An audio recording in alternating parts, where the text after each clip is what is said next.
Assalamualaikum warahmatullahi wabarakatuh. Perkenalkan, nama saya Siti Darmawati dengan NIM 859415997. Saya berasal dari Jarwajo.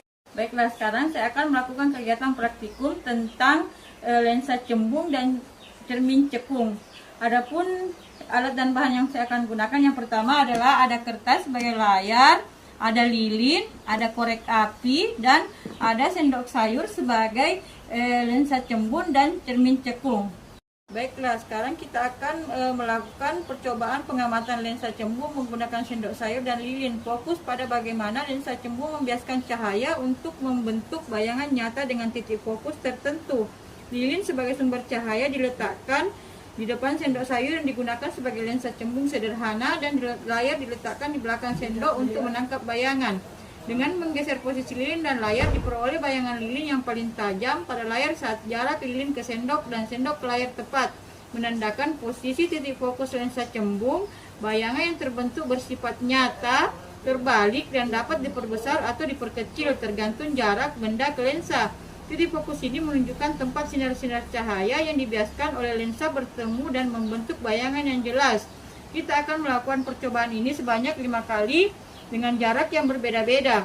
Kemudian percobaan ini sederhana dan efektif untuk menggambarkan prinsip dasar titik fokus lensa cembung. Meskipun akurasi terbatas oleh bentuk sendok yang tidak sempurna sebagai lensa kaca, hasil percobaan menunjukkan bagaimana lensa cembung mengumpulkan cahaya ke titik fokus untuk membentuk bayangan nyata dan tajam pada layar. Nah, sekarang kita akan melakukan percobaan menggunakan sendok sayur dan lilin untuk mengamati cermin cekung berfokus pada bagian cekung sendok bertindak sebagai cermin cekung nyata. Lilin sebagai sumber cahaya ditempatkan di depan bagian cekung sendok. Kemudian bayangan nyala lilin diamati pada layar atau permukaan putih. Kemudian dengan mengatur jarak antara lilin, sendok, dan layar diperoleh bayangan yang nyata, terbalik, dan ukurannya dapat berubah atau diperkecil atau diperbesar tergantung jarak sumber cahaya ke sendok.